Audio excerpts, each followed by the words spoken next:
for assistance was a dog van. Lord Scarman often expressed his concern at the inquiry about the use of dogs in crowd control. Flying over the ranks of the policemen, burst into fire. Nobody seems to be hurt at this moment. Policemen putting it out with a... We've all heard tales of police brutality, but to hear that the police had actually stabbed a young black guy to death on the front line, which was we used to call Rowton Road.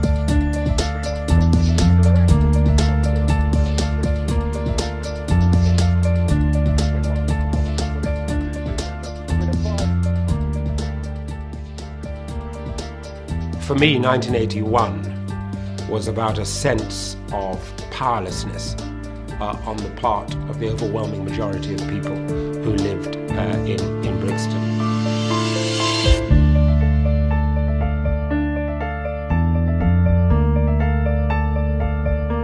Knew that there'd been trouble in Brixton, but really like serious trouble. The shops had been completely looted and places were on fire and Brixton was basically burning. So on a Saturday morning we all went down to Brixton en masse from about 9:30 in the morning looking for confrontation with the police, and the tension slowly rose throughout the morning, and the pavements were heaving with young black guys, and the police were walking in 6s and 7s, and they're bad-eyeing us and we're bad-eyeing them. And you know, we're kind of looking for something to happen because we were still seething and angry about what happened to this young black guy the previous day. I think for a lot of people it was also very difficult.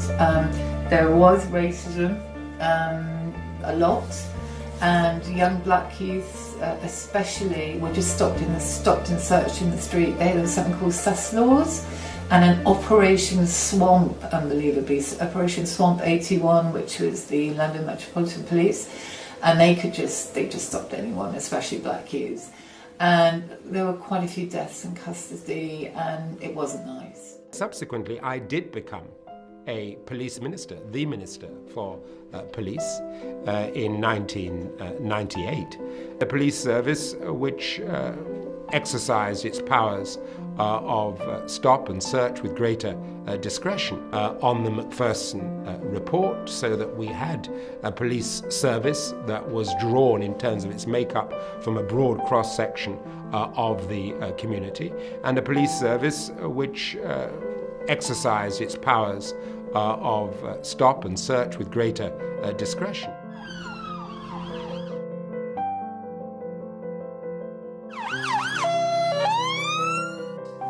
Well, it seemed to me that although there was looting in the 1981 riots, I think the whole thing was generated by, it was a different feeling. I think people really desperately wanted change, and they fed up of being treated badly by the police and the media, I have to say. I believe our actions and my actions were justified because we felt we were living in a police state. I mean, there's no doubt that crime was taking place in Brixton, you know, hustling and selling weed and so on. But the response from the police, I mean, for smoking a spliff, could your skull be cracked open with a truncheon in a police cell? And so with this brutality, it's a surprise that we was looking for confrontation. So no, I do not regret in any way, because they were a renegade police force as far as I'm concerned, and they've even admitted in behaving in recent years, they've admitted the brutality in certain interviews and recordings. I was on one of the BBC radio programmes where there was a police officer who was operative at that time, and he admitted to these atrocities. You know, as I said, it was like living in a police state. And so no, I do not excuse my actions because I felt it's necessary, because we felt we were targeted, we felt we were being killed, we felt we had to defend ourselves.